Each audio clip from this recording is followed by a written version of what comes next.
And turn now to First Alert Weather. We've got meteorologists Tevin Woot and Pamela Gardner standing by. Tev, we're already seeing the impact. We just heard it from the Plymouth town manager.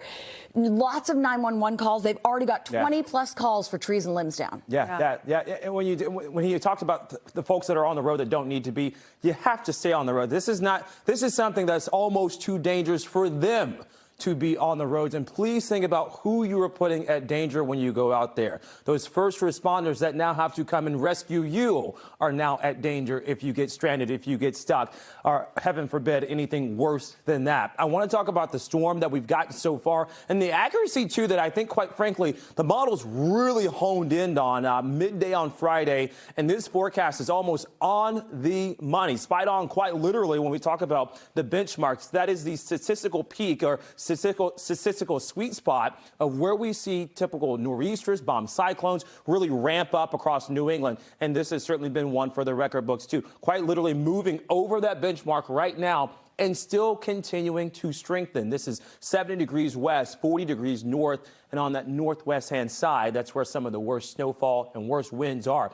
Watch the forecast at how this thing slowly creeps on out, perhaps strengthens even more, and then by 3 to 4 o'clock in the afternoon, we start to get drier air on the western hand side, but it's not until about midnight when this thing is starting to shut down. I think the winds overall are going to really weaken, especially as that storm pulls away. It is undergoing or has undergone a process known as bombogenesis. This is that rapid intensification of a storm system that drops 24 millibars in a 24-hour period or less. I think this storm is on the order of about 34 millibars in less than a day's time. It's most common in October to March, certainly can be in February, too. North Kingstown, that's one of the bigger spots that's picked up more than 18 inches of snow so far, with snow continuing to fall down. All of these totals are going to go up. All of these totals were spot on in the forecast. West Bridgewater at about 11.5 so far. Even through much of Millis, through Foxborough, we've had about 5.5 to 10.5 inches of snowfall, rather 9.5,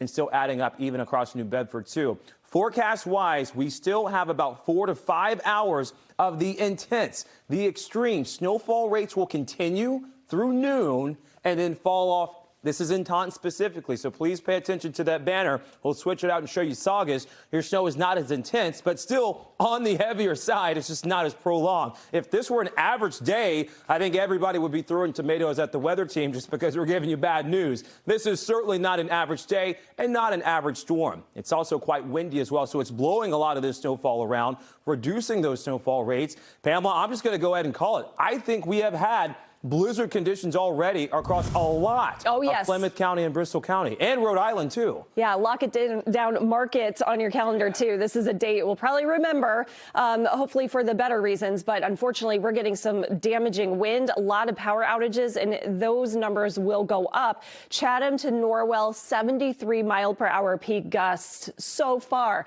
Dennis, Brewster, Buzzards Bay, you're over 60. And the winds are as high as 60 to 70 across Nantucket. 68, specifically 52 in Boston. It has been relentless for now, 4 or 5 hours of this constant wind from the northeast, and it continues even for the Worcester Hills around 50 through noontime. 3, 6 o'clock, it goes down maybe to 30 miles an hour. That's still enough to cause additional outage potential, as the amount of snow is going to weigh down everything, too.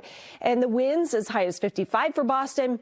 With Nantucket, maybe over 80 miles an hour, but at least over 70 through 5 o'clock today. We do turn more northerly with the wind direction as we approach that second high tide cycle that we're concerned with around 3 o'clock today.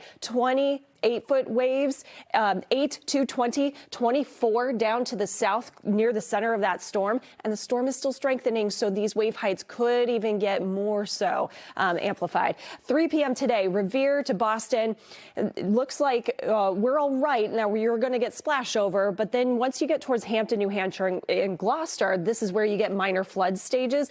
Situate, 1 to 2 foot storm surge expected. Minor coastal flooding, 3 p.m. for the high tide. Northeasterly winds coming in off the shore and wave heights of 15 to 20 footers. P-Town, Hyannis, Nantucket also experiencing that next high tide with at least minor pockets of moderate coastal flooding, perhaps not out of the question either, depending on how how quickly that wind starts to turn, and it doesn't look like it's going to turn until after the tide. So that northern side, that northern face of Cape Cod could have some issues. Back to you. All right, Pamela.